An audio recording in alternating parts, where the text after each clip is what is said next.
ஊரில் உள்ள ஒரு பெரிய பெரிய ஜாம்பவான்கள். ஆனால் இப்போ சேர்ந்ததுக்கு காரணம் வந்து ஒரு சுயநலம் கலந்த பொதுநலம்னு வச்சுங்களேன்.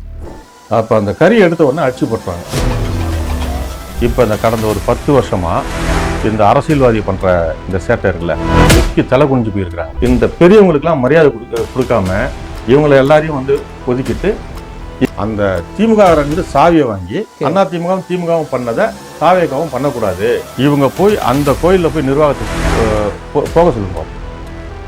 அடிச்சு வந்து துண்டகான துணிகான வெட்டி விட்டுருவாங்க. அடிச்சு மாறி மாறி இந்த ஒரு 10 வருஷத்துல இந்த கோயிலை வந்து நாசம் பண்ணிட்டாங்க. அங்காளேஸ்வரியை பார்க்குற பார்வை யார்? அது வந்து ராஜ பார்வை அப்படின்னு சொல்லி அங்காளேஸ்வரி பார்த்த பார்வை வந்து ஃபஸ்ட்டு என்ன, நான் ஃபஸ்ட்டு பார்த்தது அங்காளேஸ்வரி. இது எந்த எல்லைக்கும் நான் வந்து கொண்டு போவேன். அனைவருக்கும் வணக்கம். நான் மோகன் ராஜ் பழனி. இன்று நம்முடன் திருவள்ளூர் மாவட்டம் மாதவரம் சட்டமன்ற தொகுதி சோழவரம் ஒன்றியத்தின் முன்னாள் துணை சேர்மன் திரு நடராஜன் இணைந்திருக்கிறார். அவரை சந்தித்து பல விஷயங்கள் குறித்து, மிக முக்கியமான விஷயங்கள் குறித்து நாம் பேச இருக்கிறோம். வாருங்கள், நிகழ்ச்சிக்குள் செல்லலாம். வணக்கம். வணக்கம். உங்களை ரொம்ப நாளுக்கு அப்புறம் மீண்டும் சந்திக்கிறேன். ஆமாம். குறிப்பா உங்களுக்கு ஒரு மிக நீண்ட நெடிய ஒரு பொது வாழ்வு, இந்த அரசியல்ல உங்களுக்கு ஒரு பெரிய அனுபவம் இருக்கு. கிட்டத்தட்ட 25 வருஷம் அப்படின்னு நினைக்கிறேன். ஆமாம். நீங்க துணை சேர்மனா இருந்திருக்கிறீங்க. உங்களுடைய தம்பி இந்த பாடியநல்லூர் ஊராட்சி ஒன்றிய தலைவராக இருந்திருக்காரு. ஜெயலட்சுமி மேம் உங்களுடைய மனைவி ஊராட்சி மன்ற தலைவராக இருந்திருக்காங்க. இதுக்கு முன்னாடி நீங்க வகித்த பொறுப்புகள் எல்லாமே உங்களுடைய தனிப்பட்ட செல்வாக்கு. ஆமாம். இந்த ஏரியா மக்களுக்கு நீங்க செஞ்ச அந்த சேவையின் அடிப்படையில் சுயேட்சையா நின்று நீங்க ஜெயிச்சிங்க. ஆனா இப்போ நான் ஒரு விஷயம் கேள்விப்பட்டோம், நீங்க வந்து விஜய் அவர்கள் தலைமையிலான தமிழக வெற்றி கழகத்தில் நீங்கள் குடும்பமாக போய் ஜாயின் பண்ணியிருக்கீங்க அப்படின்னு கேள்விப்பட்டோம். ஆமாம். ஏன் சார் தாவேக்கா? ஒரு ஈர்ப்பு தான். அதாவது வந்து இன்னைக்கு தாவேக்கால வந்து இன்னைக்கு தளபதி விஜய் அவர்கள் வந்து ஒரு பெரிய மாற்றத்தை கொண்டு வந்திருக்காங்க. இது வரைக்கும் வந்து அரசியல் வாழ்க்கையில வந்து அதிமுக திமுக இவங்கெல்லாம் செய்ய முடியாத, இவங்கெல்லாம் சாதிக்க முடியாத அவர் சாதிச்சிருக்காரு. இனிமேல் வந்து அரசியல் அப்படின்னு எடுத்துக்கிட்டோன்னா தாவேக்கா தான், தளபதி தான். மற்றபடி வந்து அதிமுக திமுகலாம் இனிமேல் வந்து தலை தூக்குற மாதிரி தெரியல. நான் வந்து 25 வருஷமா எங்கள் குடும்பம் வந்து நாங்கள் வந்து பொது வாழ்க்கையில் வந்து சுயேட்சையாக தான் நாங்கள் எல்லாம் பண்ணிட்டு இருக்கோம். ஆனால் இப்போ சேர்ந்ததுக்கு காரணம் வந்து ஒரு சுயநலம் கலந்த பொதுநலம்னு வச்சுங்களேன். சுயநலம் கலந்த பொதுநலம். ஆமாம் ஆமாம். ஓகே. அதாவது எப்படின்னா, எங்கள் ஊரில் வந்து அருள்மிகு முனீஸ்வரர் அங்காளீஸ்வரர் ஆலயம்னு சொல்லிட்டு ஒரு மாபெரும் ஆலயம் அது. ஓகே. இந்த திருவள்ளூர் மாவட்டத்திலே ரொம்ப வருஷத்தில் வந்து முதன்மையான ஒரு ஆலயம் அது. எப்படி பார்த்துட்டிங்கன்னா, எங்கள் ஊர் மக்கள் வரைக்கும் எடுத்துக்கிட்டிங்கன்னா வந்து ஒரு 60,000 பேர் மக்கள் தொகை கொண்ட ஊர் இது. பாடியநல்லூர் மட்டும். பாடியநல்லூர் எங்கள் பஞ்சாயத்து மட்டும் 60,000 பேர் மக்கள் தொகை கொண்டது. ஓகே. அதில் ஓட்டர்ஸ்ன்னு எடுத்துக்கிட்டிங்கன்னா 26,500 ஓட்டர்ஸ். எங்கள் ஊர் திருவிழா வந்து பார்த்துட்டிங்கன்னா திருவள்ளூர் மாவட்டம் சுற்று வட்டாரம் எல்லாருமே வருவாங்க. அவ்வளோ பெரிய ஒரு திருவிழா. எந்த ஜாதி வேறுபாடு இல்லாமல் எதுவுமே இருக்காது. ஜாதி வேறுபாடு இல்லாத ஒரு கோவில். அன்னதானம்லாம் பார்த்தீங்கன்னா ஒரு நாளைக்கு வந்து 15,000 பேருக்கு அன்னதானம் நடக்கும். அதே மாதிரி வந்து 12 நாள் திருவிழா. அந்த 12 நாள் பார்த்தீங்கன்னா டெய்லி வந்து இன்னிசை நிகழ்ச்சி, பெரிய பெரிய இசை சம்மந்தப்பட்டவங்க எல்லாரும் வந்து பெரிய பெரிய நிகழ்ச்சிலாம் நடக்கும். 12 நாள் நடக்கும். அதே மாதிரி பார்த்துட்டிங்கன்னா இந்த ராட்டினங்கள், பெரிய பெரிய ராட்டினங்கள் வரும். வான வேடிக்கை நடக்கும். ரொம்ப ரொம்ப கிராண்டா இருக்கும். அதாவது தீமிதி திருவிழான்னு சொன்னா ஒரு வருஷத்துக்கு 7,000 பேர் தீமிதி இறங்குவாங்க. அப்பேற்பட்ட திருவிழா. ஓகேங்க சார். சார் இப்போ இது எக்ஸாக்டா எங்க அமைஞ்சிருக்கு இந்த கோயில்? இந்த கோயிலோட வரலாறு என்னங்க சார்? இந்த கோயிலுடைய வரலாறுன்னு சொல்லணும்னா, நாங்க வந்து யாருன்னா பர்மாவிலிருந்து தாயகம் திரும்பியவர்கள் நாங்க. ஓகே. சரிங்களா? இந்த இலங்கை அகதிகள்னு சொல்றோம்ல, அந்த மாதிரி நாங்க பர்மாவிலேருந்து அகதிகளா வந்தவங்க. எங்களுக்கு எல்லாருக்குமே வந்து இங்க இருக்கிறவங்க பர்மா தமிழ் அத்தனை பேருக்கும் பார்த்தீங்கன்னா தஞ்சாவூர், திருச்சி, மதுரை அந்த மாதிரி இங்கே இருந்து வந்து எங்க தாத்தாங்க வந்து பர்மாவுக்கு வந்து பிழைக்க போய் வேலைக்காக அங்க போய். ஆமா போய் அப்புறம் அங்க வந்து எங்க அப்பா அம்மா எல்லாம் வந்து அங்க கல்யாணம் பண்ணி திருப்பி வந்து தாய்நாட்டுக்கு வருவோம்னு சொல்லிட்டு வந்தது. வந்து இங்கதான் வந்து இப்ப பாடியநல்லூர் கோயில் சொல்றேன்ல, இங்கதான் இந்த மைதானத்துல தான் கேம்ப் எங்களுக்கு, அகதிகள் முகாம்னு சொல்றேன்ல, அந்த கேம்ப் இங்கதான். அந்த கேம்ப்ல இருந்துட்டு அன்னைக்கு இருந்த அரசாங்கம் வந்து எங்களுக்கு வந்து எல்லாருக்கும் வந்து வீடு கட்டிக்கிறதுக்கு இடம்லாம் எங்களுக்கு பட்டா கொடுத்துட்டாங்க. நாங்கள் வந்து இந்த கோவிலுடைய வரலாறுன்னு எடுத்துக்கிட்டீங்கன்னா, பர்மாவில் வந்து இந்த கோவிலை வந்து பீலிகான் அருள்மிகு முனீஸ்வரர் அங்காளீஸ்வரி ஆலயம் அப்படின்னு பர்மாவில் இருக்கு. அங்கேயும் இருக்கு. ஆமா. அதுதான் எங்களுக்கு 8. ஆ, அங்கேருந்து புடிமண் கொண்டு வந்து தான் நாங்கள் இந்த கோயில் கட்டினோம். ஓகே. இது வந்து அங்கே வந்து பூச்சி தாத்தான்னு சொல்லிட்டு ஒரு சாமி, ஒரு பெரியவரை வந்து ம். ஒரு ஐயா வந்து வணங்கும். இதுதான் எங்கள் மரபு ஆலயம். பர்மால. ஆமாம், பர்மால இங்கேயும் அதே மாதிரி தான் வச்சுருக்கோம். Okay, okay. இந்த கோவில் வந்து எங்களுடைய மரபு ஆலயம் வந்து. ம். அப்போ பர்மாலேருந்து வந்த டைமில் இங்கே வந்து எங்கள் ஊரில் வந்து பாடியநல்லூரில் வந்து கங்கை அம்மன் கோயில்னு ஒரு கோயில் இருக்கு. ம். நாங்கள் வர்றதுக்கு முன்னாடியிலேருந்து அங்கே தீமிதி திருவிழா நடந்துட்டு இருக்கு. ம். அங்கே பர்மாவில் எப்படின்னா தீ மிதிக்கிறாங்கல்ல, தீ மிதித்து அந்த நெருப்புலாம் அணைச்சதுக்கப்புறம் அந்த விறகு, அந்த நெருப்பு இருக்குல்ல, கறி, கங்குன்னு சொல்லுவாங்க. ஆ. அதை அணைச்சதுக்கப்புறம் அதை எடுத்துட்டு வந்து வீட்டில் வந்து பூஜை ரூமில் வைக்கிற பழக்கம் அந்த பர்மாவில். கரிய. ஆமாம். ஓகே. ஆ. அதே மாதிரி எங்கள் ஆளுங்க இப்போ எங்கள் அப்பாங்க வச்சுங்களா, அந்த வயசு ம். எல்லாம் இங்கே வந்த டைமில் அப்போ அந்த கோயில் திருவிழாவில் போயிட்டு அந்த அந்த கறி எடுக்கிறாங்க. ஓகே. அவங்களுடைய ஒரு முறை அப்படின்னா யாருமே கை வைக்கக்கூடாது. ம். அது எங்களுக்கு தெரியாது. ம். வெறும் அந்த ஊரில் இருக்கிற தலைக்கட்டு மட்டும்தான் அந்த திருவிழா தீமிதி இறங்குறது கொள்வது. வேற யாரும் வந்து தீமிதியில் இறங்க முடியாது. ம். அப்போ அந்த கறி எடுத்த உடனே அடிச்சு போட்டுறாங்க. யாரும் அந்த ஊருக்காரங்க அடிச்சிடுறாங்க. நீ எப்படி இங்கே கை வைக்கலாம் ம். அப்படின்னு அடிச்சிடுறாங்க. அப்போ இப்போ எங்கள் முன்னோருங்க இருக்காங்கல்ல, இது பர்மாவில் நடந்த அந்த ஒரு இதை வச்சு தான் இங்கே பண்ணாங்க. ம். ஏன்னா கறி எடுத்துக்கலாம் அடிக்கிறாங்களேன்னு சொல்லிட்டு தான் அப்போ வந்து என்ன பண்ணுறோம், பர்மாலேருந்து வராங்களா, அடுத்து கப்பல் வருதுல்ல, ம். அப்போ அங்கேருந்து வந்து அந்த பீலிக்கான கோயிலேருந்து ஒரு புடி மண் எடுத்துருவாங்க அப்படின்னு தகவல் கொடுத்து அந்த மண்ணை கொண்டு வந்து இங்கே இந்த கோயிலை கட்டி ரொம்ப சிறுக சிறுக சிறுக எல்லாம் சொந்த காசு தான்.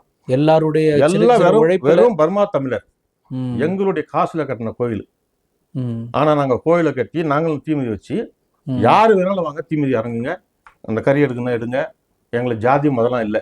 ஆனா இந்த கோயில் உருவானது பர்மா தமிழர்களால் உருவானது. பர்மா தமிழரால் உருவாக்கப்படுது எங்களுடைய ஆனா மரபு எல்லாருமே ஆலயம். வந்து வணங்குனாங்க. ஓகே. யாரு வேணாலும் வாங்க, சாமி கும்பிடுங்க, ஓகே. தீமிதி இறங்குங்க. ம். நீங்க அதுல எந்த இதுவும் இல்லை. ம். இப்போ ஏன்னா ஒவ்வொரு கோயிலுக்கும் ஒரு மரபு இருக்குல்ல, ஆமா. அதை நாங்க அவங்கள வந்து குறை சொல்ல முடியாது. ம். அவங்களுடைய மரபு வந்து நாங்க யாரும் தீமிதி இறங்கக்கூடாது, நாங்க கை வைக்கக்கூடாது, ம். அது அவங்களுடைய மரபு. ம். அதே மாதிரி எங்க ஊர்ல வந்து பக்கத்துல இன்னொரு ஆட்டத்தங்கல ஒரு ஊர் இருக்கு. ஓகே. அந்த கோயில்லையும் யாருமே போய் தீமிதி இறங்க முடியாது, ம். எதுவுமே பண்ண முடியாது. அவங்க வரைக்கும் தான் அந்த ஊர் தான் நிர்வாகம். அவங்க அதை ஃபாலோ பண்ணிட்டு வராங்க. ஆமா பர்மா தமிழர்களால் உருவாக்கப்பட்டு எல்லாருமே வணங்கி வர கோயிலா அந்த கோயில் இருக்கு. ஆமா. அதாவது பர்மா தமிழர் எங்களால் உருவாக்கப்பட்டது. ம். 60 வருஷமாச்சு இந்த ம். கோயில் கட்டி, 60 வருஷமாச்சு. மொத்தமே வந்து நாங்க வந்து ரொம்ப சிறுக சிறுக சிறுக இந்த கோயிலை வந்து கட்டி கொண்டு வந்தோம். இப்போ எங்க கோயில் வந்து பாத்துட்டீங்கன்னா ஒரு 60 வருஷத்துக்கு கோவில் ம். திருவிழா நடந்துட்டு இருக்கிறது. ம். ஆரம்பத்துலலாம் வந்து எல்லாருமே கஷ்டம் தானே. ம். பர்மாலேருந்து நாங்க வந்த டைம்ல எல்லாருமே கஷ்டம் தான். பொழப்பு தேடி போய் திரும்ப நம்ம தாய்நாட்டுக்கு ஆமா. வந்திருக்கீங்க. அப்போ நாங்க வந்து ஆளுக்கு ஆளு கொஞ்சம் கொஞ்சம் என்னென்ன இருக்கோ அந்த மாதிரி போட்டு நாங்க அந்த கோவில் ஆரம்பிச்சு, ம். அதுக்கப்புறம் பாத்தீங்கன்னா வந்து பஸ் போது வருது இல்ல, ம். அந்த பஸ்லாம் நிப்பாட்டி ஏறி ம். அந்த பேசஞ்சருங்கிட்ட எல்லாம் வந்து உண்டியல் வசூல் பண்ணி, நன்கொடை வசூல் ஆமா, பண்ணீங்க. ஓகே. நன்கூட அதான் உண்டியல்ல ஓகே, வசூல் ஓகே. பண்ணி நாங்க வந்து அந்த கோவிலுக்கு தேவையானதெல்லாம் ரொம்ப ரொம்ப கஷ்டப்பட்டு தான் உருவாக்கின கோவில். சிறுக சிறுக சிறுக சிறுக சிறுக கட்டி இன்னைக்கு வந்து இந்த டிஸ்ட்ரிக்ட்ல வந்து ஒரு பெரிய கோவில், ம். தமிழ்நாட்டிலையும் பேர் சொல்ற அளவுக்கு உண்டான கோவில் இது. ம். இந்த 60 வருஷத்து கோவில்ல பாத்துட்டீங்கன்னா 50 வருஷமா இந்த கோவில் நிர்வாகம் யாருன்னா எல்லாமே எங்க ஊர் பெரியவங்க தான். ம். எங்க ஊர் பெரியவங்க நான் சொல்றது வந்து இப்ப எங்க அப்பா இருக்காங்கன்னு வச்சுங்களேன், ம். அந்த மாதிரி வயசுல உள்ளவங்க தான் இந்த கோவில் ஆரம்பத்துல எல்லாருமே கஷ்டப்பட்டு உருவாக்குனது. அதனுடைய பாரம்பரியம் தெரிஞ்சவங்க, அதனுடைய உழைப்புல பங்கெடுத்தவங்க. ஆமா, எல்லாருமே பர்மால இருந்து வந்தவங்க எல்லாருடைய உழைப்பும் இருக்கு, ம். புரியுதுங்களா? ஆனா ஒரு 50 வருஷம் எந்த ஒரு பிரச்சனை இல்லாம பெரியவங்களால வந்து இந்த நிர்வாகம் ஆரம்பிச்சு ம். தலைவர், செயலாளர், பொருளாளர், அப்புறம் அறங்காவல் குழு, ம். அன்னதானம் ம். குழு அப்படின்னு போட்டு எல்லாருமே ரொம்ப முறையா எங்க ஊர்ல வந்து மொத்தம் வந்து 13 பகுதி இருக்கு. ம். ஒட்டு மொத்தம் இந்த பஞ்சாயத்துல 13 பார்ட்டு, ம். சரிங்களா? அந்த 13 பார்ட்ல ஒவ்வொரு பார்ட்லயும் வந்து ஒவ்வொரு நிர்வாகம் இருக்கும். அதாவது வந்து ஒவே நிர்வாகின்னு இருப்பாங்க. ஓகே. அந்த ஒவே நிர்வாகி என்ன பண்ணுவாங்கன்னா அந்த 12 பகுதியில இருந்து 3 பேரை தேர்வு பண்ணி கோயிலுக்கு அனுப்புவாங்க. ம். அப்ப 36 பேர் ஆச்சா? ம். இந்த 3 பேருன்றது வந்து கம்பல்சரி ஒரு ஆளுக்கு வந்து 55 வயசுக்கு மேல இருக்கணும். ஓகே. கம்பல்சரி ஒரு ஆளுக்கு வந்து 3 பேர்ல ஒரு ஆளாவது இருக்கணும். ஒரு மூத்த நிர்வாகி மாதிரி. ஆமா, ஓகே. 3 பேரும் 50 வயசுக்கு மேல இருந்தாலும் பரவாயில்ல. ஓகே. அந்த மாதிரி ஒரு முறைப்படுத்தி ம். அந்த 36 பேர் இருக்காங்க பாருங்க, ம். 3 பேர்ல இந்த 36 பேர் தான் வந்து தலைவர், செயலாளர், பொருளாளர் தேர்வு பண்ணுவாங்க. ம். அப்ப போட்டி யார் தலைவர் நிக்கிறாங்களோ ஒருத்தர் நிக்கிறாங்க ம். அப்படின்னா அவருக்கு வந்து போட்டினா இன்னொருத்தர் நிக்கிறாங்க. ம். அதுல அந்த 36 பேர்ல யாரை வந்து செலெக்ஷன் பண்றாங்களோ ஓட்டு போடுறாங்களோ அவங்க தலைவர், அதுல பெரும்பான்மையா யார் அவ்வளவுதான். வராங்க? ஓகே. செயலாளர், பொருளாளர், அந்த மாதிரி அன்னதானத்துக்கு, ம். அறங்காவலு குழுக்கு ம். இப்படி தேர்வு பண்ணுவோம். சீரா போயிட்டு இருந்தது ஆமா, எல்லாமே. சீரா போயிட்டு இருந்துச்சு. 2 வருஷத்துக்கு ஒரு முறை இந்த நிர்வாகம் இருக்கும். ம். இந்த 2 வருஷம் முடிஞ்ச உடனே கணக்கு வழக்கெல்லாம் தாக்கல் பண்ணுவாங்க. ஓகே. அப்போ வந்து வரவு செலவு எல்லாத்தையும் கொடுத்துட்டு மீதி எவ்வளவு இருப்பு இருக்கோ ம். அந்த திருமண நோட் புக்ல இருந்து ம். அந்த பணம் எல்லாத்தையும் டேபிள் வச்சிருவாங்க. ம். டேபிள்ல வச்சுட்டு அந்த நிர்வாகம் முடிஞ்சிருச்சு. ம். அப்போ ஒரு கொஸ்டின் வைப்பாங்க, ம். இந்த நிர்வாகம் வந்து நல்லா செயல்பட்டுச்சா, இதே நிர்வாகம் இருக்கட்டுமா இல்ல மாத்தலாமா ஓகே. அப்படின்னு இந்த 36 பேருக்குள்ள கேட்பாங்க. ம். பொதுக்கூட்டம் இருக்கு, இல்ல இந்த நிர்வாகம் நல்லா பண்ணியிருக்கு அப்படின்னா நீங்க திருப்பி 2 வருஷம் கண்டினியூ பண்ணி கொடுத்துருவாங்க. எல்லாருடைய ஒப்புதல் படி. எல்லாருடைய ஒப்புதல் தான். ஓகே. இல்ல நிர்வாகத்தை மாத்தலாம், தலைவரை மாத்தலாம், செயலாளரை மாத்தலாம் அப்படின்னா அவங்கள மட்டும் தேர்வு பண்றது. ம். இப்படி வந்து ரொம்ப அமைதியா ஒரு 50 வருஷம் கட்டுக்கோப்பா போயிட்டு இருந்தது. கட்டுக்கோப்பா, ம். எந்த விதமான ஒரு ஜாதி பிரச்சனை ம். எதுவுமே இல்ல, அரசியல் இல்ல, ம். எதுவுமே இல்ல. இந்த எங்களுடைய ஊர்ல இந்த அருள்மிகு முனீஸ்வரர் அங்காளீஸ்வரர் ஆலயத்துடைய நிர்வாகம் இருக்குல்ல, இந்த நிர்வாகம் வந்து கடந்த ஒரு 50 வருஷமா எங்க ஊர்ல உள்ள ஒரு பெரிய பெரிய ஜாம்பவான்கள் அந்த காலத்துல அப்ப இருந்தவங்கலாம் இன்னும் அதுல வந்து ஒரு சிலரை தவிர ஒரு சிலரெல்லாம் இருந்துட்டு தான் இருக்கிறாங்க. அவங்களால் உருவாக்கப்பட்ட ஆலயம். இப்போ இன்னும் ஒரு சிலர் இருக்காங்கல்ல, இன்னும் அவங்களும் வந்து நிர்வாகத்துக்கு வரணும். சரியா? அவங்களும் வரணும். இப்போ நான் இருக்கிறேன்னா எனக்கு வயசு வந்து இப்போ ஒரு 60 அப்படின்னா எனக்கு சீனியரும் இருக்காங்க. அப்படி இருக்கும்போது இவங்க எல்லாருமே இந்த நிர்வாகத்துக்கு வரணும். இப்போ இந்த கடந்த ஒரு 10 வருஷமா இந்த அரசியல்வாதி பண்ற இந்த சேட்டை இருக்குல்ல, இதனால வந்து அவங்கெல்லாம் வந்து அப்படியே வந்து வெக்கி தலை குனிஞ்சு போயிருக்கிறாங்க. இப்போ இவங்க வந்து இப்போ இந்த கோயிலுக்கு மட்டும் நிர்வாகத்துக்கு வந்து வர்றாங்கல்ல ஆளுங்கட்சின்ட்டு, எங்கள் ஊரில் பக்கத்துலேயே இதே பஞ்சாயத்தில், இதே மாவட்டத்தில், இதே ஒன்றியத்தில் வந்து பக்கத்தில் வந்து கங்கையம்மன் கோயில் இருக்கு. அந்த கோயில் நிர்வாகத்துக்கு இந்த ஊரில் அதிமுகவுடைய ஒன்றிய செயலாளர் இந்த ஊர் தான், திமுகவுடைய ஒன்றிய செயலாளர் இந்த ஊர் தான். இவங்க போய் அந்த கோயிலில் போய் நிர்வாகத்துக்கு போக சொல்லுங்க பாப்போம். அடிச்சு வந்து துண்டகான துணிகான வரட்டி விட்டுருவானுங்க அடிச்சு. இந்த பக்கத்தில் எடுத்துகிட்டு எங்கள் கோயிலுக்கு பின்னாடி எடுத்துகிட்டு ஆட்டந்தாங்க. அந்த கோயிலில் வந்து அங்கே வந்து பெருமாள் கோயில் இருக்குது, அந்த கோயிலுக்கு நிர்வாகத்துக்கு போக சொல்லுங்கள். தீமிதியே இறங்க முடியாது. அந்த 2 கோயிலையுமே இங்கேருந்து யாரும் போய் தீமிதியே இறங்க முடியாது. அப்போ நீ வந்து ஆளுங்கட்சி நான் தான் வந்து இந்த கோயில் இருப்பேன்னா அந்த கோயிலுக்கு போ, இல்லைன்னா இந்த கோயிலுக்கு போய் பாரு. அப்போ என்ன இந்த கோயிலுக்கு மட்டும் உனக்கு இழிச்சா வேணாம். அதனால் அதை வந்து விடுற மாதிரி இல்லை. சரிங்களா? இது எந்த எல்லைக்கும் நான் வந்து கொண்டு போவேன். இப்போ நான் வந்து சிஎம் வரைக்கும் கொண்டு போகிறோம், அதுக்குண்டான அழுத்தத்தை வந்து கொண்டு போவோம். ஆனால் அதை விட எனக்கு வந்து ரொம்ப எம்எல்ஏ மேலே நம்பிக்கை இருக்குது. பிரபு வந்து கோரிக்கை கொடுத்துருக்குறோம், அதை வந்து எங்களுக்கு கிராம ஆலயமாக மாற்றி கொடுப்பாங்கன்னு ஒரு நல்ல நம்பிக்கையில் இருக்கிறேன். சரிங்களா? திமுகவும் அதிமுகவும் சேர்ந்து ஆளுங்கட்சி இப்போ திமுக வரணும்னு வைங்களேன், நாங்கள் தான் அந்த கோயில் நிர்வாகம் பண்ணுவோம் அப்படின்னு ஆளுங்கட்சின்ற ஒரு அராஜகத்தில் இந்த பெரியவங்களுக்கெல்லாம் மரியாதை கொடுக்காம இவங்களை எல்லாரையும் வந்து ஒதுக்கிட்டு ஒரு அரசியல் தலையீடு உள்ள வருது. அதாவது ஆன்மீகம் வேற அரசியல் வேற, புரியுதுங்களா? இந்த அரசியல் வந்து உள்ள நுழைஞ்சு தலைவர், செயலாளர், பொருளாளர் இவங்களே, அதே மாதிரி அன்னதானத்துக்கும் அதே மாதிரி, அறங்காவல் குழு அந்த மாதிரி. அப்போ ஊர்ல இருக்க பெரியவங்களுக்கு மரியாதை எல்லாம் ஆகிட்டாங்க. சரி இவங்க பண்றாங்களே அப்படின்னா தட்டி கேட்க முடியல. ஏன்னா ஆளுங்கட்சியில ஆளுங்கட்சின்ற அதிகாரம், அந்த ஒரு பயம். ஆமா, அவங்களுக்கு வந்து மாவட்ட செயலர்ல இருந்து எல்லாருமே அவங்களுக்கு வந்து சப்போர்ட்டா இருக்காங்க ஆளுங்கட்சின்றனால. ஆனா தமிழ்நாட்டுல எங்கேயுமே இந்த மாதிரி ஒரு கிராம ஆலயம், ஒரு மரபு ஆலயத்துல ஆளுங்கட்சின்ற நிர்வாகம் எங்கேயுமே இல்லை, எந்த கோயிலுமே இல்லை. அதே மாதிரி வந்து ஏன்னா நாங்க எங்க சொந்த காசுல நாங்க அந்த கோயில் கட்டிருக்கோம். எங்களுக்கு வந்து அறநிலைத்துறை கூட உள்ள நுழைய முடியாது, புரியுதுங்களா? எல்லாம் நான் வரவு செலவு எல்லாம் எங்களுது. சரிங்களா? நாங்களே உங்க உழைப்பால காசுல தான் பண்றது. கல்யாண மண்டபம் கட்டியிருக்கோம், அந்த கல்யாண மண்டபத்துல இருந்து வர்ற காசு வந்து கோயில்ல வேலை செய்யறாங்கல்ல, அந்த கிளீன் பண்றவங்களா இருக்கட்டும், ஐயரா இருக்கட்டும், பணியாளர்களுக்கெல்லாம் சம்பளம் கொடுக்கணும்ல, அதுக்காக வந்து கல்யாண மண்டபம் கட்டுருவோம். எந்த குறை இல்லாம இருந்ததை இந்த திமுக கவர்மெண்ட்டும் வந்தவொன்னு அவங்களுடைய அராஜகம், அதிமுக கவர்மெண்ட் வந்து அவங்களுடைய அராஜகம் மாறி மாறி இந்த ஒரு 10 வருஷத்துல இந்த கோயிலை வந்து நாசம் பண்ணிட்டாங்க. யார் ஆளுங்கட்சியா இருந்தாங்களோ அவங்களுடைய தலையீடு வந்து அதிகமா இருந்துச்சு. நாசம் பண்ணிட்டாங்கன்னா பண கையாடல் முதல் நடந்தது. சரி, இப்போ நீங்க பணம் கையாடல் அப்படின்னு சொல்லிட்டு குற்றச்சாட்டை முன்வைக்கிறீங்க. இப்போ பார்த்துட்டு இருக்கிற மக்களுக்கு வந்து அவங்க எல்லாரும் காணிக்க போட்டு தான் இருக்கும். ம். அவங்களுடைய சிறு சிறு பங்களிப்பு இருக்கும். அவங்களுடைய வேண்டுதல் காசை போட்டிருப்பாங்க. இதெல்லாம் எப்படி இவங்க செலவு பண்ணியிருப்பாங்க அப்படிங்கிற ஒரு பெரிய கேள்விக்குறி இருக்கும். எப்படி எல்லாம் கையாடல் இல்லை நடந்திருக்கு இப்போ சார்? இங்கே கோயிலில் வந்து உங்களுக்கு பெரிய லெவலில் ராட்டினங்கள்லாம் வருதுல்ல, ம். அந்த ராட்டினம் போடுறவங்க வந்து கோயிலுக்கு வந்து ஒரு கணிசமான அமௌண்ட் தொகை கொடுக்கணும். கொடுப்பாங்க. ஆமா. புரியுதுங்களா? அதே மாதிரி வந்து நிறைய கடைங்க வரும். ம். அந்த கடைங்கள்லேருந்து வந்து ஒவ்வொரு கடைக்கும் வந்து 12 நாள் திருவிழா நடக்குதுல்ல, ம். அதுலேருந்து வரும் காசு. அந்த இடத்த யூஸ் பண்ணிக்கிறதுக்காக யூஸ் நம்ம பண்ணிக்கிறதுனால அமௌண்ட் தருவோம். அவங்களும் கொடுப்பாங்க. அந்த மாதிரி நிறைய பணம் வரும். ம். இப்போ அன்னதானன்றது நான் சொல்கிறேன்ல, அன்னதானன்றதெல்லாம் வந்து ஏற்கனவே வந்து ஒரு 15 லட்ச ரூபாயில் வந்து அன்னதானம் நடந்துட்டு இருந்துச்சு. ஓ. ஒரு வருஷம் திருவிழாவுக்கு வந்து ம். அன்னதானத்துடைய வரவு செலவு பார்த்தீங்கன்னா 15 லட்ச ரூபா. ம். ஆனால் மக்கள் ரொம்ப கஷ்டப்பட்டாங்க. எப்படி கஷ்டப்பட்டாங்கன்னா, லைனில் நிற்பாங்க. ம். ஏன்னா இந்த மாவட்டத்தில் எல்லா இடத்துலேருந்து வருவாங்க. ம். லைனில் நிற்பாங்க. அவங்களுக்கு சரியான சாப்பாடு கரெக்டான நேரத்தில் கொடுக்க முடியாமல் போயிடும். சாப்பாடு இல்லைன்ற மாதிரி நிப்பாட்டினாங்கன்னா லைனில் நின்றவங்களாம் ரிட்டர்ன் போயிடுவாங்க. ம். அந்த மாதிரிலாம் ரொம்பலாம் நடந்துச்சு. நான் தான் வந்து இதுக்கு வந்து ஒரு முற்றுப்புள்ளி வைக்கணும்னு சொல்லி, இந்த அன்னதானம் வந்து சாப்பாடுன்றது வந்து இவ்வளோ பேர் வராங்க, ம். லைனில் நிற்கிறாங்க. ம். அவங்க வந்தவங்க அத்தனை பேரும் சாப்பிடணும். அதுவும் தரமான சாப்பாடாக சாப்பிடணும். ம். அவங்களுக்கு சாப்பாடு இல்லைன்னு அவங்க ரிட்டர்ன் அனுப்பக்கூடாது. அப்படின்றத வந்து நான் வந்து மீட்டிங்கில் வந்து நான் பேசுகிறேன். ம். இந்த மாதிரி வந்து இது நம்ம பண்ணுறது அன்னதானமே இல்லை.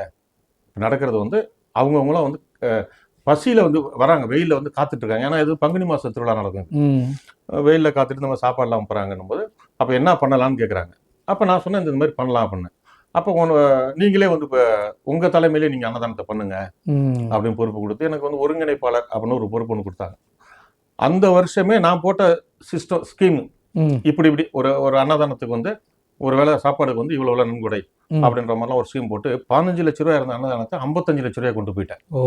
ம். எவ்வளோ பேர் வராங்களோ வர அவங்க பாட்டு தாராளமாக சாப்பிடலாம். சாப்பாடுன்னா அந்த மாதிரி தரம். ம். தரத்தில் மட்டும் நான் விட்டே கொடுக்க மாட்டேன். ஓகே. புரியுதுங்களா?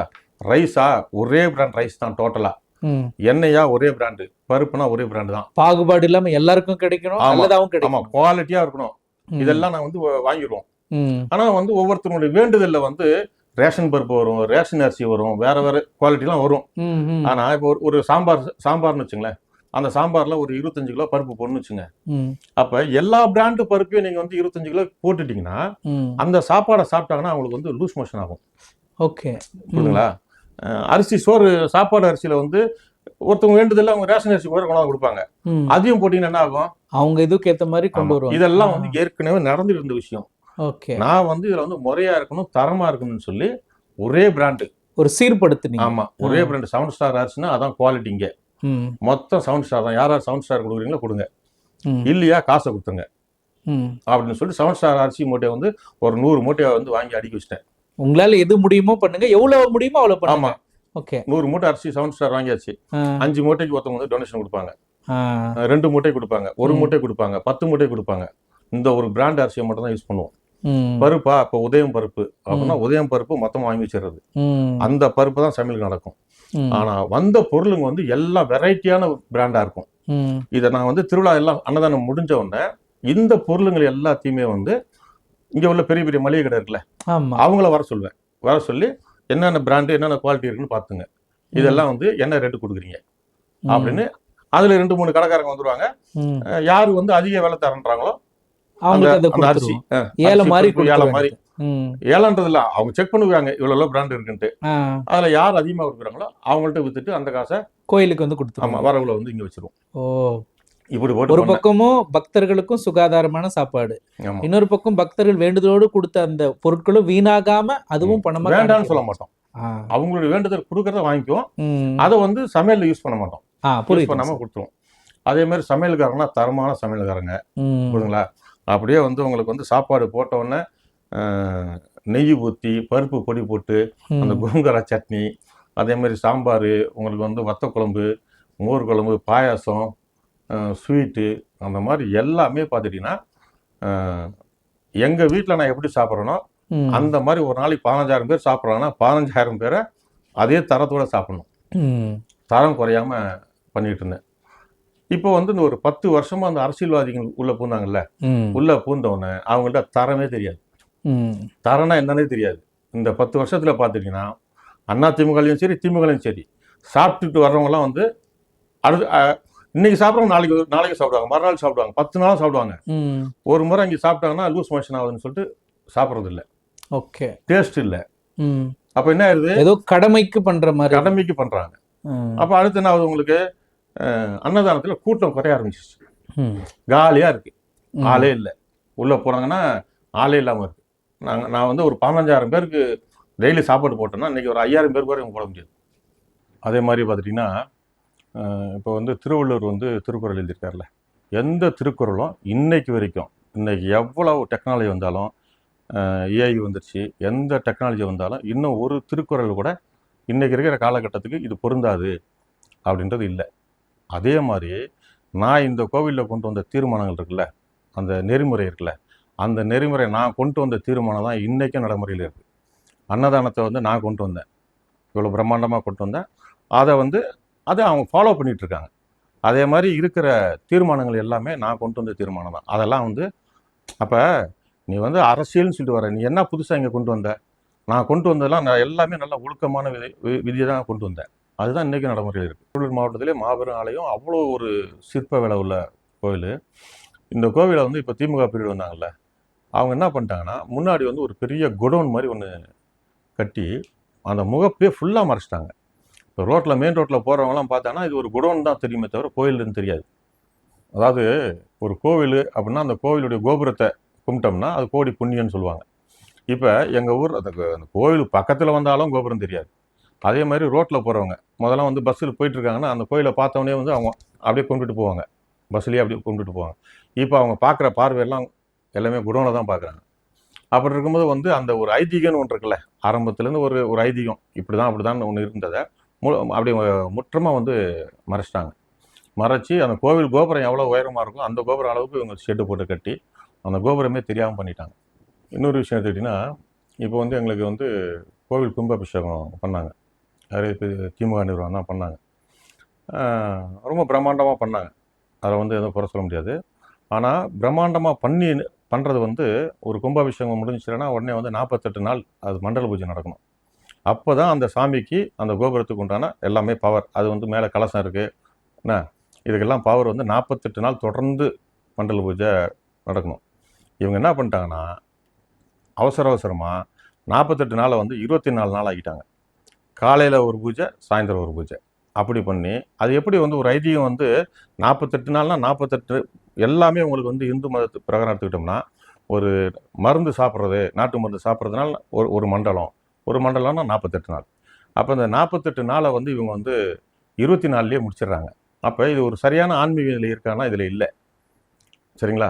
அதே மாதிரி இன்னொரு விஷயம் எடுத்துக்கிட்டிங்கன்னா, பர்மாவில் தான் எங்கள் கோயிலுடைய ஹெட்டுனா ஒரு ஹெட் ஆஃபீஸ் மாதிரி வந்து பர்மா பீலிக்கான் கோயில் தான். அது வந்து அந்த கோவிலுடைய அந்த சாமிக்கு உகந்த நாள். இப்போ ஒவ்வொரு சாமிக்கும் ஒவ்வொரு இது இருக்கும். இப்போ முருகருக்கு வந்து ஒரு நாள், அது என்ன சொல்லுவாங்க, அந்த அதை பண்ணுறது எல்லா சாமிக்குமே இருக்கட்டுமே, அது கிருஷ்ணர் ஜெயந்தினா கிருஷ்ணர், அந்த மாதிரி ஒவ்வொரு சாமிக்கும் ஒவ்வொரு உகந்த நாள் இருக்குது. அந்த மாதிரி அங்காளேஸ்வருடைய இந்த கோயிலுடைய உகந்த நாள் வந்து பங்குனி உத்திர தீமிதி திருவிழா தான். பங்குனி உத்திரத்தில் இந்த தீமிதி திருவிழா நடக்கும். இதுதான் பர்மாவில், அதே மாதிரி மோரையில் இருக்குது, அது மாதிரி தஞ்சாவூரில், அந்த மாதிரி எல்லாமே கரெக்டாக அதை ஃபாலோ பண்ணுறாங்க. இதை நான் வந்து இந்த கிராம நிர்வாகமாக இருக்கும் பொழுது இந்த மாதிரி அப்போல்லாம் வந்து இந்த ஞாயிற்றுக்கிழமை அப்படின்ற மாதிரி, அப்போ வந்து அரசாங்கத்தில் வேலை செய்கிறாங்க, கவர்மெண்ட்டில் வேலை செய்கிறாங்கன்ற மாதிரி அதில் வந்து லீவு நாளில் திருவிழா வைக்கலாம்னு வச்சுருந்தாங்க. அப்போ இந்த பங்குனி உத்திரம் வந்து அந்த சாமிக்கு உகந்த நாளில் தான் பண்ணணும். இன்றைக்கி எனக்கு பிறந்தநாள் என்றைக்கோ அன்றைக்கி தான் என் பிறந்தநாள் நான் கொண்டாட முடியும். எனக்கு வெட்டிங் டே என்றைக்கோ அன்றைக்கி தான் பண்ண முடியும். அப்போ நமக்கே எப்படின்னா என் வெட்டிங் டே வந்து நான் இன்னொரு நாள் வந்து வெள்ளிக்கிழமை வருதுன்னா நான் வந்து ஞாயிற்றுக்கிழமை மாற்றி பண்ண முடியுமா? அந்த மாதிரி பண்ண முடியாது. அப்போ அந்த சாமியை வந்து இவ்வளோ பெரிய கோயிலை கட்டி நம்ம வந்து கும்பிட்றோம். தீமிதி எவ்வளோ ஒரு 7,000 பேர் தீமிதி இறங்குறாங்கன்னா அப்போ அதுக்கு ஒரு முக்கியத்துவம் கரெக்டாக இருக்கணும், அந்த பக்தின்றது கரெக்டாக இருக்கணும். அந்த சாமிக்கு உகந்த நாள் வந்து பங்குனி உத்திரம் அப்படின்னா அந்த பங்குனி உத்திரத்தில் பண்ணாமல் இவங்க வேற நாளில் பண்ணுவாங்க. அப்போ அங்கேயும் உங்களுக்கு ஆன்மீக அடிப்படுதா? உங்களுக்கு வந்து என்னதான் நீங்கள் ஒரு வாரம் தள்ளி போட்டாலும் சரி, அந்த பங்குனி உத்திரத்தை ஒரு வாரம் தள்ளி முன்னாடி போட்டாலும் 10 நாள் முன்னாடி போட்டாலும் பின்னாடி போட்டாலும் தப்பு தான். அந்த சாமிக்கு என்னைக்கு விசேஷமோ அன்னைக்கு தான் பண்ணணும். அதையும் மாற்றி பண்ணிட்டு இருக்காங்க, அந்த பங்குனி உத்திரத்தில் நடக்கிறதில்ல. அதனால் அந்த மாதிரி இப்போ நான் சொல்கிறதெல்லாம் நிறைய குறைபாடெலாம் இருக்குது, மைனஸ் இருக்குது. அது கிராம நிர்வாகம் வரும்போது இது எல்லாமே வந்து களையப்பட்டு அந்த சாமிக்கு உண்டான உகந்த நாளில் நடக்கும். அந்த சாமிக்கு என்னென்னலாம் ஒரு முறையாக நடக்கணுமோ எல்லாத்தையும் நாங்கள் முறைப்படுத்துவோம். இப்போ நிறையா தப்பாக நடந்துட்டு இருக்கு, அதெல்லாம் முறைப்படுத்துவோம். தெரிஞ்சு வேணும்னு பண்ணாங்களா இல்லை தெரிஞ்சு பண்ணாங்களா தெரியாமல் பண்ணாங்களா தெரியாது. ஆனால் ஒரு நிர்வாகம் ஒன்று பண்ணுறாங்க அப்படின்னா அந்த நிர்வாகம் வந்து ஒரு தீர்மானம் போட்டு எடுக்கிற முடிவு. அதே மாதிரி இப்போ திமுகவுக்கு முன்னாடி அண்ணா திமுக இருந்தாங்கல்ல, அவங்க வந்து இந்த கோயிலுடைய 50வது வருஷத்துக்கு வந்து ஒரு நினைவு தூண் ஒன்று வச்சாங்க. அப்போ ஒரு கோவிலில் வந்து நிர்வாகம் வந்து ஒரு தீர்மானம் போட்டு ஒரு நினைவு தூண் வைக்கிறோம் அப்படின்னா அந்த நினைவு தூணை இப்போ திமுக வந்தோடனே அப்படியே தூக்கிட்டாங்க. அதை எடுத்து வேற ஒரு ஒதுக்குப்புறமா வச்சுட்டாங்க. அது தப்பா இல்லையா? சரி, நீ இப்போ குடோன் கட்டுற, குடோன் மாதிரி கட்டுருக்க, இது நீ தீர்மானம் போட்டதாவே இருக்கட்டும். ஆனால் உன்னுடைய தீர்மானம் சரியா இருக்கணுமா இல்லையா? நீ எடுக்கிற முடிவு கரெக்டாக இருக்கணுமா இல்லையா? ஒட்டு மொத்தமாக கோயிலுடைய பார்வையே போயிடுச்சேன். அதை எப்படி நம்ம வந்து திருப்பி அதை எப்படி நம்ம கண்டினியூ பண்ண முடியும்? கோவில்னா அந்த முன்னாடி உள்ள கோபுரம் இதெல்லாம் தெரியணும். டோட்டலாக கோவில் கோபுரத்தை வந்து பெரிய ஒரு ஷெட்டு போட்டு ஒரு குடோன் மாதிரி போட்டு கட்டி மறைச்சி வச்சிட்டாங்க. அது தப்பு, அது மாறணும். அது வந்து இப்போ அதான் நான் சொல்கிறேன்ல, இப்போ கிராம நிர்வாகம் வரும்போது ஏற்கனவே பண்ணவங்க வந்து இப்போ திமுகலே இருக்காங்க, திருவிழாவில் நல்லா தான் பண்ணாங்க. சரியா? ஒரு சில ப்ளஸ் இருக்குது, ஒரு சில மைனஸ் இருக்குது. அந்த ப்ளஸ்ஸை அப்படியே ஃபாலோ பண்ணிக்கணும், மைனஸை வந்து ப்ளஸ் ஆக்கணும். அது கிராம நிர்வாகம் வந்துட்டால் அது எல்லாத்தையுமே வந்து மாற்றி அமைக்க முடியும். அதுக்கு உண்டான ஆலோசனை எங்கள் ஊர் பெரியவங்களுக்கு வந்து எல்லாம் உட்காந்து பேசினோம்னா அது ஒரு நல்ல முடிவு வரும். அது பிரகாரம் வந்து இந்த கோயில் வந்து அடுத்த வருஷம் திருவிழாலாம் வந்து கிராம நிர்வாகத்தில் தான் நடக்கும். என்ன ரொம்ப சிறப்பாகவே இருக்கும். இப்போ வந்து தாவேக்கால வந்து இப்போ இந்த கட்சியில் வந்து நான் இணைஞ்சிருக்கேன். இதை நான் ஏன் இணைஞ்சேன் அப்படின்னு சொன்னால், அண்ணா திமுக நிர்வாகம் பண்ணிட்டாங்க ஆட்சியில், திமுக அவங்க நிர்வாகம் பண்ணிட்டாங்க. இப்போ வந்து தாவேக்கா வின் பண்ணியிருக்கு. இப்போ தாவேக்கால இருக்கிறவங்க என்ன நினைப்பாங்க, சரி அவங்க 2 வருஷமா வந்து 2 பீரியட் வந்து அண்ணா திமுக பண்ணாங்களே, நம்ம ஏன் இப்போ வந்து தாவேக்கா நம்ம ஏன் பண்ணக்கூடாது அப்படின்னு அவங்க நிர்வாகத்துக்கு வரத்துக்கு வந்து ஆசைப்படுறாங்க. அப்படி இருக்க யோசிக்கிறது அரசியல் படி கொஞ்சம் யோசித்து பார்த்தா அவங்க இருந்தாங்க, எந்தெந்த ஆளுங்கட்சி யார் இருக்கிறாங்களோ அவங்க வந்து கோயில் நிர்வாகத்தை பண்ணியிருந்தாங்க, நாமளும் பண்ணலாம் அப்படின்னு அவங்க யோசிக்கிறது ஒரு நடைமுறை தானேங்க சார்? ஆமாம், நடைமுறை தான். உங்களுக்கு வந்து அண்ணா திமுக ஆட்சி செஞ்சிச்சு இத்தனை வருஷமா. சரியா? இப்போ தமிழ்நாட்டை வந்து அண்ணா திமுகவும் மாறி மாறி ஆட்சி நடத்தினாங்க. எதுக்கு தாவேக்காவுக்கு வந்து ஓட்டு போட்டாங்க? ஒரு மாற்றம் தேவைன்னு சொல்லி தான். 2 பேருடைய அயோக்கியத்தனம் இதெல்லாம் வந்து ஒரு கட்டுக்கடங்காம போனதுக்கு அப்புறம் தான் தாவேக்காவை இந்த அளவுக்கு வந்து வின் பண்ண வச்சிருக்காங்க. ஒரு மாற்றம் வந்திருக்குல்ல, நீங்க தமிழ்நாட்டில் ஒரு பெரிய மாற்றம் வந்திருக்கு. இப்ப எங்க தொகுதி எடுத்துங்களேன், மாதவரத்தில் ஒரு மாற்றம் அப்படின்னு தான் எங்க எம்எல்ஏடைய முழக்கம். அப்ப அந்த மாற்றம்ன்றது வந்து எங்க ஊர்லயும் இந்த கோவில்ல வந்து ஒரு மாற்றம் வரணும். ஓகே, நீங்க எதிர்பார்க்கிற மாற்றம் கோயில்ல தான். அண்ணா திமுகவும் பண்ணதை தாவேக்காவும் பண்ணக்கூடாது. எப்படி வந்து ஒரு கிராம நிர்வாகமா இருந்துச்சோ அந்த கிராம நிர்வாகத்தை வந்து எங்க எம்எல்ஏ வந்து மூட்டி கொடுக்கணும். இப்ப அவங்கள்ட்ட இருந்து சாவியை வாங்கி இருந்தாங்க, அவங்க பண்ண தப்ப நாங்க பண்ண விரும்பல, இதுல வந்து ஆன்மீகத்துல அரசியல் நுழைக்க நாங்க விரும்பல, இதை வந்து நீங்க கிராமத்துல முக்கியஸ்தர்கள்லாம் கூப்பிட்டு வச்சு ஏற்கனவே எப்படி நிர்வாகம் பண்ணீங்களோ அந்த மாதிரி நீங்க நிர்வாகம் பண்ணுங்க அப்படின்னு வந்து எம்எல்ஏ வந்து அந்த மாற்றத்தை எங்களுக்கு ஏற்படுத்தி கொடுக்கணுன்றதுனால அவர்கிட்ட போய் நான் வந்து மனு கொடுத்துருக்கேன். நான் அந்த கட்சியில சேர்ந்ததுக்கு வந்து மெயின் காரணமே இந்த ஆலயம் வந்து கிராம ஆலயமா வரணும். அதுல நான் இன்னொரு விஷயம் சொல்லிடுறேன். இதுல வந்து அந்த ஆலயத்துல வந்து தலைவர், செயலாளர், பொருளாளர் இருக்குல்ல, அப்புறம் வந்து அன்னதானத்துல இருக்கு தலைவர், செயலாளர், பொருளாளர் இருக்கு, அப்புறம் அறங்காவல் குழு இருக்கு. இந்த எதுலையுமே எனக்கு எந்த பொறுப்பும் தேவையில்லை. எந்த பொறுப்பும் இல்லாம இந்த கிராமத்துல பெரியவங்களை உருவாக்கி நிர்வாகத்தை ஒப்படைச்சு அவங்கள நிர்வாகம் பண்ண வைக்கணும். அவங்க சீன்ல இருக்கணும். அவங்கள வச்சு அவங்களுக்கு பின்னாடி இருந்து நாங்க இயங்கணும். இந்த நிர்வாகம் கிராமத்தார் கையில் இருக்கணும். அரசியல் தலைவர்கள் கையில போகக்கூடாது. புரியுதுங்களா? என்னுடைய நோக்கம் வந்து அதுதான். இது வந்து கிராம நிர்வாகம் இருக்கிறது, எந்த ஒரு பதவி இல்லாம எந்த பொறுப்பும் எனக்கு வேணாம். இப்ப நான் எம்எல்ஏட்டே ரொம்ப ரிக்வெஸ்ட் பண்ணி கொடுத்துருக்கேன், இந்த மாதிரி ஏற்கனவே இப்படிலாம் இருந்திருக்கு, தாவேக்காவும் அதை பண்ணிடக்கூடாது. சார், நான் என்ன யோசித்தேன் அப்படின்னா, முதல்ல உங்ககிட்ட நான் கேட்ட ஒரு கேள்வி, நீங்கள் இதுவரையும் சுயேட்சையா நின்று இருக்கீங்க, உங்கள் ஃபேமிலியில் எல்லாருமே நீங்கள் சுயேட்சையா நின்று உங்களுடைய தனிப்பட்ட செல்வாக்கில் ஜெயிச்சிருக்கீங்க, ஊராட்சி மன்ற தலைவராக இருக்கீங்க, அது மட்டும் இல்லாமல் துணை கவுன்சிலராகவும் ஆயிருக்கீங்க. அப்படிங்கிறப்போ துணை சேர்மனாகவும் நீங்கள் ஆயிருக்கீங்கன்றப்போ இப்போ தாவேக்காவை நீங்கள் செலக்ட் பண்ணது சுயநலன்னு ஒரு வார்த்தை சொன்னீங்களே, அது என்ன சார் சுயநலம்? அதான் சுயநலம். என் ஊர் எங்கள் மக்கள் முக்கியம். இந்த கோவில் வந்து கிராம நிர்வாகமாக இருக்கணும். எனக்கு எந்த பதவி, நான் எல்லா பதவியும் நான் பார்த்துட்டேன். சரிங்களா? நான் சுயேட்சையாவே கவுன்சிலராக இருந்திருக்கேன், சுயேட்சையா வந்து யூனியன் வைஸ் சேர்மனாக இருந்திருக்கேன், என் ஒய்ஃபு தலைவர், என் தம்பி தலைவர். எங்களுக்கு வந்து இந்த அரசியலை வச்சு தான் நாங்கள் அந்த பொறுப்புக்கு போனதே இல்லை. என்னுடைய நோக்கம் வந்து இப்போ தாவேகளை சேர்ந்துட்டோம்னா நம்ம கவுன்சிலர் ஆயிடலாம், எல்லாம் பதவியெல்லாம் பார்த்தாச்சு. ம். புரியுதுங்களா? இந்த கோவில் நிர்வாகத்துல ஒரு சின்ன பொறுப்பு எனக்கு வேணாம். அது வந்து பொதுநலம். அத நீங்க உங்களுடைய மக்கள் அப்படின்னு பார்க்கறதுனால சுயநல வார்த்தையை சுயநலம். சொல்றீங்க. என் ஊரு, என் மக்கள், ஓகே. எங்க கோயில், எங்களுடைய மரபு ஆலயம். ம். இது சுயநலம். ம். புரியுதுங்களா? சார் அது பொதுநலம் சார். எது?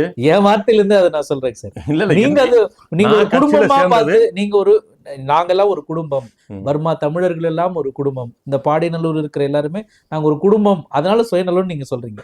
ஆக்சுவலா இது நான் ஒரு பத்திரிகையாளரா என் பார்வையில அது பொதுநலம் சார். சரி, சந்தோஷம். சந்தோஷம் தான். ம். என்னுடைய நோக்கம் வந்து இந்த கோவில் கிராம நிர்வாகம் வரணும்.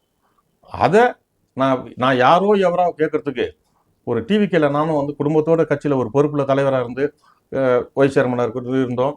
அந்த ஒரு பொறுப்போடு நம்ம வந்து இப்போ சேர்றோம்ல, ம். சேரும் போது நமக்கு உண்டான ரெஸ்பான்ஸ் இருக்கும். ம். புரியுதுங்களா? சார் அப்படி இப்போ நீங்க தாவேக்கால இணைஞ்சிருக்கிறீங்க, ம். இன்னொரு பக்கம் அந்த கோயில் மீதும் அக்கறையா இருக்கிறீங்க. ம்.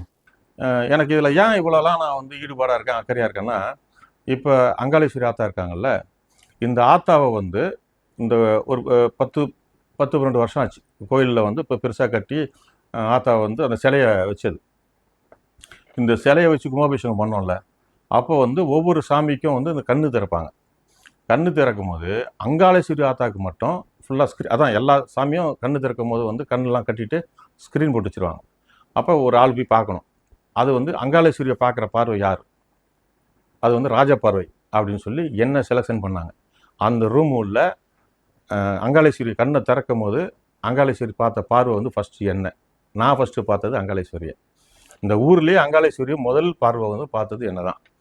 அப்படி ஒரு பாக்கியம் எனக்கு கிடச்சிருக்கு. அப்படி இருக்கும்போது இந்த கோவிலில் நடக்கிற அந்த அவல நிலையெல்லாம் வந்து பார்த்துக்கிட்டு என்னால் வந்து சும்மா இருக்க முடியல. அதனால தான் ஏதாவது ஒரு ஸ்டெப் எடுத்து எப்படியாவது வந்து இதை சக்ஸஸ் பண்ணணும் அப்படின்ற ஒரு முடிவோடு இருக்கிறேன். இந்த கோயிலை திரும்பவும் கிராமத்தாருடைய நிர்வாகத்துக்கு வரணும், பெரியோர்களுடைய நிர்வாகத்துல வரணும், இந்த பாரம்பரியம் தெரிஞ்சவங்களுடைய நிர்வாகத்துல வரணும். அந்த ஆன்மீகம் முழுசா அவங்களுடைய நோக்கம் ஃபுல்லா ஆன்மீக சேவையா இருக்கணும். அப்படிப்பட்ட பெரியோர்கள் கையில போகணும் அப்படின்னு நீங்க நினைக்கிறீங்க. என்னென்ன முயற்சிகள்லாம் எடுத்திருக்கீங்க சார் இன்னும் கூடுதலா? இது வந்து தமிழக முதல்வருக்கு வந்து இதான் என்னுடைய மனைவி. சரிங்களா? அவங்களுக்கு ஃபைல் போட்டு எல்லாம் அந்த என்ன எங்கள் கோரிக்கைன்றதை மென்ஷன் பண்ணி இதில் கொடுத்துருக்கோம். ஓகே, சரிங்களா? தமிழக முதல்வர் கொடுத்துருக்குறோம். அடுத்து வந்து சிஎம் செல்லு கொடுத்துருக்கோம். அறநிலையத்துறை அமைச்சரை கொடுக்குறோம். அதே மாதிரி அறநிலையத்துறையுடைய ஆணையர் அவங்களுக்கும் கொடுத்துருக்கோம். இதில் நான் ஒன்று என்ன சொல்ல வரேன்னா, அறநிலையத்துறை கொடுத்துருக்குறோம். அறநிலையத்துறை வந்து இப்போ இந்த திமுக நிர்வாகம் பண்ணாங்கல்ல, இதில் வந்து அறநிலையத்துறைக்கு வந்து இதில் போய் கொஞ்சம் ஜாயின் பண்ணி விட்டாங்க. அவங்களுக்கு என்னன்னா, இதை நம்ம வந்து நேராக கவர்மெண்ட்டுக்கு கொண்டு போயிடுவோம் அப்படின்னு நினைக்கிறாங்க. அந்த மாதிரி கவர்மெண்ட் வந்து அறநிலையத்துறை வந்து எங்கள் கோயிலில் தலையிறதுக்கு உண்டான ரைட்ஸே அவங்களுக்கு இல்லை. புரியுதுங்களா? எங்கள் கோயில் இல்லை, கிராம கோயில் எந்த கோயிலையும் வந்து அறநிலையத்துறை வந்து தலையிட முடியாது. தனிப்பட்ட குடும்பத்தினரால் தனிப்பட்டவர்களால் கொண்டு வரப்பட்ட கோயில். ஓகே, இல்லை, அதாவது இது வந்து கிராமத்துடைய ஒரு பொது கோயில். இப்போ நாங்கள் கட்டின கோயில், இப்போ தஞ்சை பெரிய கோயில் இருக்குன்னு வச்சுங்களேன், அது தஞ்சாவூர்ல இருக்கிற மக்கள் கட்டினாங்களா? அப்படி இல்லை, ராஜராஜ சோழன் பீரியட்ல. சரிங்களா? அந்த மாதிரி உங்களுக்கு வந்து மதுரை மீனாட்சி அம்மன் கோயிலாக இருக்கட்டும், பழனி பெரிய பெரிய ஆலயங்கள்லாம் இருக்குல்ல, அந்த கோவிலுங்களை பராமரிப்பு வந்து அந்த கிராமம் பராமரிக்க முடியாது. அதுக்கு தான் அறநிலையத்துறை. அந்த அறநிலையத்துறை வந்து அவங்க வந்து அந்த என்ன சொல்றது, அந்த அர்ச்சனை டிக்கெட்டு இதெல்லாம் வந்து அறநிலையத்துறை வந்து ஊழியர் அவங்க தான் வந்து டிக்கெட் போட்டு அந்த இதை வசூல் பண்ணி, நாளைக்கு அந்த திருவிழா பண்ணணும், ஒரு கும்பாபிஷேகம் பண்ணா அது எவ்வளோ அமௌண்ட் ஆகுதோ அறநிலையத்துறையிலேருந்து பண்ணுவாங்க. எங்க ஊர் கோயில் உள்ள வந்து அறநிலையத்துறை வர்றதுக்கு சம்மந்தமே இல்லை. ஆனா இதை உள்ள நுழைக்கிறாங்க. அறநிலையத்துறை வந்து ஈஓவுடைய கண்ட்ரோல வந்துட்டு. அது ஒரே ஒரு பாயிண்ட் என்னன்னா, கோவில்ல உண்டியல் வச்சோம்னா அவங்க கேட்கலாம். யாரு? அறநிலையத்துறை வந்து அவங்க வர்றதுக்கு வாய்ப்பு இருக்கு. எங்களுக்கு உண்டியலே வேண்டாம். புரியுதுங்களா? இன்னொன்று, எங்க ஊர்ல இப்போ கோவில் ஒரு பிரச்சனைன்னு வச்சுங்களேன், ஏதோ நிர்வாகத்துக்குள்ள வந்து வரவு செலவு ஏதோ ஒரு பிரச்சனை, இதே அறநிலையத்துறைக்கு வந்து ஒரு மனு யாரோ ஒரு பெட்டிஷன் போடுறாங்கன்னு வச்சுங்க, இந்த மாதிரி நிர்வாகத்தில் இங்கே பிரச்சனை நடந்துட்டு இருக்கு அப்படின்னு சொன்னா, ஏன்னா அந்த கோயில் விஷயத்தை நீங்க போலீஸ்ல கம்ப்ளைண்ட் பண்ண முடியாது. புரியுதுங்களா? இப்போ வந்து போலீஸை பொறுத்த வரைக்கும் லாண்ட் ஆர்டர்னா லாண்ட் ஆர்டர், கிரைம்னா கிரைம். புரியுதுங்களா? அந்த மாதிரி ஃபாரஸ்ட்னா ஃபாரஸ்ட், அந்த ஒவ்வொரு டிபார்ட்மெண்ட்டும் தனி. கோவிலுக்குன்றது அறநிலையத்துறை. இங்க வந்து ஏதாவது வந்து பிரச்சனை அப்படின்னா அதை வந்து அறநிலையத்துறை வந்து என்ன பிரச்சனை வந்து கேட்கணும். என்ன இந்த மாதிரி வந்து பெட்டிஷன் வந்திருக்கு, குடுக்கல் வாங்கல் வரவு செலவில் இந்த மாதிரி பிரச்சனை வந்திருக்குன்றது அவங்க தான் வந்து கேட்பாங்க. இதை போலீஸ் வரமாட்டாங்க. ஓகே, புரியுதுங்களா? வந்தாங்களா பிரச்சனையை வந்து என்னன்னு சொல்லி கிளியர் பண்ணிட்டு போய்கிட்டே இருக்கணும் அவங்க. இங்கெல்லாம் உட்காரக்கூடாது. ஓகே, அந்த பிரச்சனையை தீர்த்து வச்சுட்டு தீர்த்து கிளம்பி வச்சுட்டு போயிடணும் அவங்க. ஓகே. அவங்க இங்கேயே உட்காரக்கூடாது. உங்களுக்கு இப்போ ஊடால கூட அவர் பாண்டே இருக்கார்ல, ரங்கராஜ் பாண்டே, அவர் வந்து இந்த அறநிலைத்துறையை பத்தி புட்டு வச்சாரு. ஆனா இப்ப எங்க கோயில்ல வந்து ஈவோன்னு வந்து போட்டிருக்காங்க. ஓகே, வரக்கூடாது. எங்களுடைய மரபாலயத்துல உன்கிட்ட நாங்க உதவி கேட்கல. எங்க ஊருக்கு எங்க பணம் நாங்க திருவிழா நாங்க கோயிலுக்கு நாங்க வந்து திருவிழா நடத்துறவங்க, அது எங்களுடையது. அவங்க வரக்கூடாது. அந்த மாதிரி தான் ஒரு அறநிலைத்துறை வந்து இது உள்ள கோயில் உள்ளலாம் அவங்களுக்கு வந்து எங்க கோயில்ல எந்த கிராம கோயிலுக்கும் அவங்க வரதுக்கு வந்து அவங்களுக்கு ரைட்ஸே இல்லை. ஆனா இப்போ இந்த அரசியல்வாதிங்க இவங்க பண்ற சேட்டையில அது வந்து அந்த மாதிரி கொண்டு போயிடுவாங்களோன்னு தோணுது. ஓகே, ஏன்னா இதுவே நடக்கக்கூடாது. அரசியல்வாதி வந்து கோயில்ல நிர்வாகத்துக்கு வரக்கூடாது. இது வந்தவங்க நாளைக்கு வந்து இவங்களே வந்து இது அறநிலைத்துறையிட்ட கொண்டு போயிடுவாங்களோ அப்படின்ற ஒரு அச்சம் இருக்கு. ஓகேங்க சார். இப்போ நீங்க பல்வேறு முயற்சிகளை எடுத்துட்டு இருக்கீங்க. இந்த கோயிலை கிராமத்தின் கட்டுப்பாட்டுக்குள்ள வரணும், அவங்களுடைய நிர்வாகத்தின் கீழ் வளரணும் அப்படின்னெல்லாம் நீங்க பல்வேறு முயற்சிகளை எடுத்துட்டு இருக்கீங்க.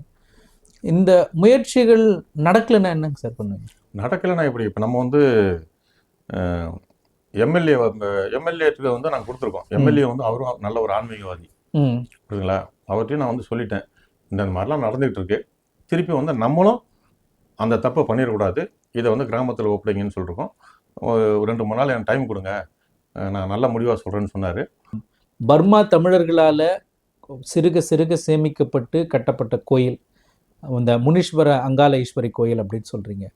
இந்த பகுதியில் இந்த பிரசித்தி பெற்ற கோயிலில் பல்வேறு ஊழல்கள் நடைபெற்றதா, அரசியல்வாதிகளுடைய அதிமுக திமுக கட்சிகளுடைய தலையீடு இருந்ததுனால பல்வேறு நிர்வாக சீர்கேடெல்லாம் நடைபெற்று திரும்பவும் கிராமத்தினர் கையிலேயே வரணும், பெரியவங்க கையிலேயே அந்த நிர்வாகம் வரணும் அப்படின்னு நீங்கள் போராடிட்டு இருக்கீங்க.